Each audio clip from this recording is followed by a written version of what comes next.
हसन निसार साहब, ये Iran America जंग को तारीख किस तरह देखेगी? सिर्फ एक इलाकाई तनाज़े के तौर पर या एक नए आलमी निज़ाम के आगाज के तौर पर? दोनों। और आपने कहा है, मैंने भी कहीं पढ़ा है, स्पेनिश प्राइम मिनिस्टर का जो मशवरा है, तो चीन को किसी मशवरे की ज़रूरत नहीं है। चाइनीज़ विजडम के पैरेलल कोई चीज़ कम ही नज़र आती है पुराने ग्रीक्स के अलावा। सो चाइना जब जो ज़रूरी समझेगा कर गुजरेगा, पहली बात। और दूसरे, मुझे यकीन है कि अनदर 2.5 ट्रम्प्स अमेरिका की सुपर पावर भी इससे पहले की सुपर पावर्स की तरह किस्सा पारीना बन जाएगी। और यही तारीख़ आलम का सबसे बड़ा सबक है। ये मिथ है जिसमें दरारें पड़नी शुरू हो गई हैं और इमेज ही होता है, परसेप्शन ही होती है, कोई सुपर पावर शार नहीं है। अब कहानी ख़त्म है। चलें। आपने चाइनीज़ विजडम की बात की है, क्या हम अभी कह सकते हैं कि चीन की जो खामोश हिमायत है वो ईरान की एक नई सिफारती ताकत भी है? बिल्कुल है, बिल्कुल है। ठीक हो, एंड वाइस वर्सा। दुरुस्त, ठीक। रज़ा रूमी साहब, चाइना के ऊपर वजन डाल रही हैं दूसरी कौमें या अमेरिका से थोड़ा सा फासला इख्तियार कर रही हैं कुछ ताकतें, और अमेरिका भी नाराज़ हो रहा है।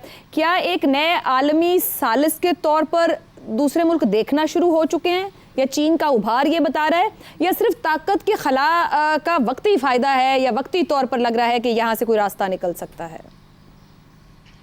नहीं, देखिए, वाकया यूं है कि इसमें तो कोई अब शक की गुंजाइश नहीं है कि अमेरिकी जो एक सोल सुपर पावर का तस्वुर था कम्युनिज्म के खात्मे के बाद 1990 की दिहाई और उसके आगे, यही कहा जा रहा था कि ये दुनिया यूनिपोलर दुनिया बन चुकी है। वो तस्वुर भी अब पाश पाश हो गया है। उसकी वजह यह है कि न सिर्फ चीन बल्कि दीगर और बहुत से ममालिक ऐसे हैं जो कि रीजनल सतह के ऊपर उभर कर एक रीजनल पावर्स बन रहे हैं। इसलिए दुनिया मल्टीपोलर सिस्टम की तरफ बढ़ रही है, जिसके अभी रूल्स या उसका जो कंडीशंस हैं वो अभी तय होना बाकी है, क्योंकि एक नई दुनिया तामीर हो रही है, अगर उसको मुख्तसरन कहा जाए तो। उस पूरे इसीलिए चीन से ये तवक्को की जाती है, बहुत से ममालिक ये कहते हैं कि आप एक ज़्यादा प्रोएक्टिव रोल अदा करें, क्योंकि ये 20वीं सदी में जो कोल्ड वॉर का एक पूरा लेगेसी है कि उसमें दो बड़ी पावर्स होती हैं और उनके वो बैलेंस रखती हैं किसी न किसी तरीके से और चेक रखती है। इसी तरह जैसे कि आज अमरीकी पावर के ऊपर कोई ख़ास चेक नहीं है, क्योंकि उन्होंने जाके ईरान पे हमला कर दिया और कोई ना अक़वाम मुत्तहिदा रोक सका, ना कोई और मुल्क उसको अपोज कर सका। और अभी मामला इस यूं है कि पूरी दुनिया उससे मुतासिर हो रही है। तो गालिबन ये उनका इशारा था स्पेनिश पीएम का। खुद पाकिस्तान में भी हमारी बहुत ज्यादा ये एक्साइटमेंट होती है, मगर देखिए, हमें ये जरूरत है इस समझने की कि चीन जो है वो कोल्ड वॉर की रेपिटेशन नहीं चाहता और वो 20वीं सदी का जो एक्सपीरियंस है उसको दोहराना नहीं चाहता, क्योंकि उसकी एक अलग सोच है मुस्तकबिल के हवाले से। सबसे पहले तो चीन का जो फोकस है वो अपनी मईशत के ऊपर है कि किस तरह से चीन की मईशत जो है उसको मजीद मजबूत करके दुनिया की नंबर 1 मईशत बनाकर, और फिर उनके यहाँ पावर का कॉन्सेप्ट ही फर्क है और उसको प्रोजेक्ट किस तरह का करना है। इसी वजह से आप देखिए कि कोई ऐसे पिछले 40 सालों में देख लीजिए कि किसी एक तनाज़े के अंदर चीन इन्वॉल्व हुआ है। हिंदुस्तान के साथ थोड़ी बहुत उनकी हुई है झड़पें, लेकिन बहुत महदूद पैमाने पर। कोई जंग का आगाज नहीं किया चीन ने। दूसरा यह कि इस वक्त चीन अमेरिका को ये गलतियां करने दे रहा है, क्योंकि इससे बेहतर क्या होता है कि आपका गरीब गलती पे गलती किए जाए और उसका नुकसान उठाए तो आप ही को फायदा है। तो ये दूसरा एक बहुत बड़ी चीज है। और तीसरा, चीन की ये भी एक पॉलिसी है कि वो बराह रास्त मुलविस होने के बजाय किसी भी बैनुल अक़वामी तनाज़े के अंदर वो अपने जो उसके हल्का हल्का असर में ममालिक है, जैसे कि पाकिस्तान है फॉर एग्जाम्पल, तो वो कह सकते उनके हैं कि थ्रू भी चीन अपनी ताकत पे ज्यादा काम करता है। चीन अहम मामलात पर ज्यादा मौसर किरदार अदा करे। स्पेनिश वजीर आजम, अमरीका की आलमी क़यादत कमजोर हो रही है। मगरबी अखबारात, मुतालबा, तज्जिए या वाकई नए आलमी निज़ाम की पेशगोई। ज़ैगम साहब, ब्रेक से पहले आप ये कह रहे थे कि बड़ी ताकतें अमेरिका के साथ बैठें, इस मामले का हल तलाश करें, मगर ताकतें अमेरिका से भाग रही हैं, इधर उधर देख रही हैं, साथ देने को राजी नहीं हैं। क्या हो रहा है? देखिए आयशा, जब एक दौर ख़त्म हो रहा होता है और नया दौर अभी तक सामने नहीं आया होता, उसने जन्म नहीं लिया होता, तो बहुत मुश्किल दौर होता है। इंसानी ज़िंदगी के जो मुख्तलिफ मराहिल होते हैं वो भी जब दो अदवार के दरमियान में होते हैं, तो एंथ्रोपोलॉजी में उसको कहते हैं लिमिनैलिटी, और वो भी एक बहुत डेंजरस दौर होता है, बिटवीन एंड बिटविक्स्ट।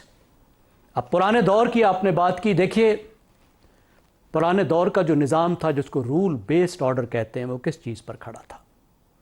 इदारों पर और कवानीन पर। इदारों का आज क्या हशर हो चुका है। यूनाइटेड नेशंस जो अमन आमा को गार्ड करने के लिए दूसरी जंग अजीम के बाद नई जंगों को रोकने के लिए बना था, और बहुत सी जंगें उसने रोकी, और उसके बहुत से इदारे जिन्होंने पोलियो ख़त्म की, तरक्की के लिए काम किया, रिसर्च के लिए काम किया, लेबर के उन्होंने कवानीन बनाए, क्या कुछ नहीं किया। मुकम्मल इर्रेलेवेंट कर दिया गया है by home, by United States of America, जिसका सबसे बड़ा रोल था बनाने में। नेटो अपना इदारा खुद मिलकर तहफ़्फ़ुज़ के लिए बनाया, फेंक दिया। वर्ल्ड बैंक कितना इग्नोर किया जा रहा है आप देखिए। वर्ल्ड बैंक जो मुख्तलिफ मुल्कों के दरमियान में मुआहदों का पासबान था, आज भारत ने सिंतास मुआहदा उठाकर फेंक दिया। वो कहता है मैं नहीं मानता।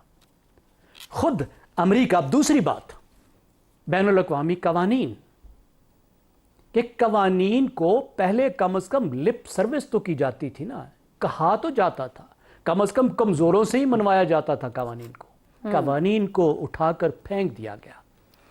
अमेरिका बहादुर जंगें करने निकलता है तो वहां के बादशाह सलामत अपनी कांग्रेस से इजाजत नहीं लेते। यूनाइटेड नेशंस को तो छोड़े, यूनाइटेड नेशंस को तो उन्होंने इराक की जंग से ही पूछना छोड़ दिया। और अब याद आ रहा है कानून। कानून कहां याद आ रहा है? जब हुर्मुज़ बंद हुआ है, माशाअल्लाह आपने गैर कानूनी जंग मुसल्लत की उस मुल्क पर। आप गैर कानूनी आज नाकाबंदी कर रहे हैं और उसको बता रहे हैं कि तुम कानून की खिलाफ वर्जी कर रहे हो। ठीक हो गया। सुभान अल्लाह। मतलब कैसे ये कानून के मुहाफिज हैं। देखिए अब गोइंग फॉरवर्ड यही तरीका है कि दुनिया जो दूसरी ग्रेट पावर्स है उनके साथ बैठकर इस अमेरिका को बैलेंस करे, ताकि नया निज़ाम वजूद में आ सके। ठीक हो गया। पुराने निज़ाम के जो एलिमेंट्स अहम हैं उनको आगे लेकर चलें और नए निज़ाम के नए एलिमेंट्स अब बनाएं। ठीक हो गया, दुरुस्त है। शहजाद चौधरी साहब, द गार्जियन और द इकोनॉमिस्ट जैसे बड़े इदारों की जानिब से इसे अमेरिका की स्ट्रेटेजिक शिकस्त करार देना क्या वाकई एक तारीखी मोड़ की निशानदही है? नहीं, बिल्कुल ऐसा नहीं है। मेरा ख्याल है कि अगर अमेरिका अपने कार्ड सही नहीं खेलेगा तो फिर वाकई स्ट्रेटेजिक शिकस्त दो चार हो जाएगा। और मुझे लगता यूं है कि वहां पर अपने जो कार्ड्स हैं वो सही खेले नहीं जा रहे। उसको इस साइड पे छोड़ते हैं। बात यह है कि जब भी आप किसी मुल्क की ताकत का अंदाजा रखते हैं दुनिया के निज़ाम के अंदर, तो उसको नेशनल पावर पोटेंशियल कहते हैं। तो किसी भी मुल्क का नेशनल पावर पोटेंशियल जो है वो 5 अज्जा पे होता है। उसकी डिटेल में जाने की जरूरत नहीं है। जो लोग देखना चाहते हैं उसको गूगल करके देख सकते हैं। उनके हिसाब से आज भी अमेरिका दुनिया की वाहिद बड़ी तस्लीम शुदा ताकत है।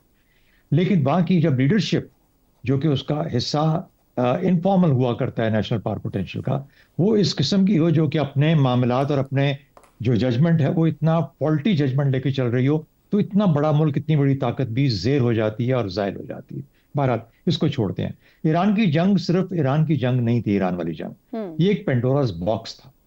इसने पूरा निज़ाम जो था उसको खोल के रख दिया और उसके चीथड़े उड़ा दिए। क्या क्या हुआ? पानियों का निज़ाम, और मैं इंटरनेशनल वाटर्स की बात कर रहा हूँ, उसके बाद ट्रेड जो कि उनके ऊपर चला करती थी, दोनों ही उसकी जद में आ गए।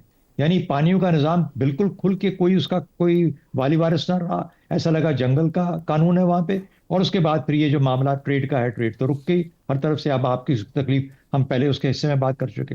इसराइल एक बड़ा ग्रेट इसराइल बनाना चाहता सही। है। खलीजी मुल्कों की जो सिक्योरिटी का निज़ाम है या उनकी सोच का मेरा वो किसी एक मुल्क के ताबे होना चाहिए।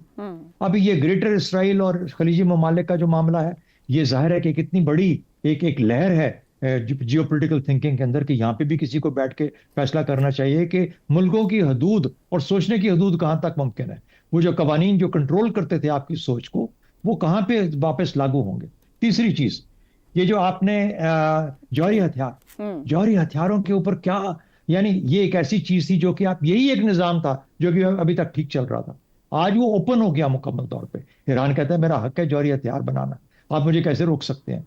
तो एनपीटी की एक हैसियत क्या है, आईएईए का रोल क्या है, ये चीजें। तो जब आपने इन सब चीजों को ही इकट्ठा वापस लाना है, एक रूल बेस्ड ऑर्डर के अंदर लेके आना है, क्योंकि एक निजाम के तहत ही दुनिया चलेगी ना, तो जब उसको लेके आना है तो आपको सबको मिलके बैठना पड़ेगा। वहां पे ट्रंप हो या बाइडेन हो या अमेरिका हो, इन सब मुल्कों को बैठ के उस मुल्क के साथ और बाकी तमाम ममालिक को बैठ के, एशिया, अफ्रीका, खलीजी ममालिक, ये सब लोगों को मिलके, यूरोप के साथ मिलके ये निजाम बनाना पड़ेगा, इसको रीइंफोर्स करना पड़ेगा, बेहतरी लानी पड़ेगी और क्लैरिटी लानी पड़ेगी कि जो नहीं करेगा उसके साथ फिर किस किस्म का तरीकाकार तैयार किया जाए। दुरुस्त हो गया जी। दोबारा से एक रूल बेस्ड ऑर्डर की तलाश। ये ब्रेक लेते हैं, ब्रेक के बाद हसन निसार साहब और अजहर रूमी साहब से बात करेंगे।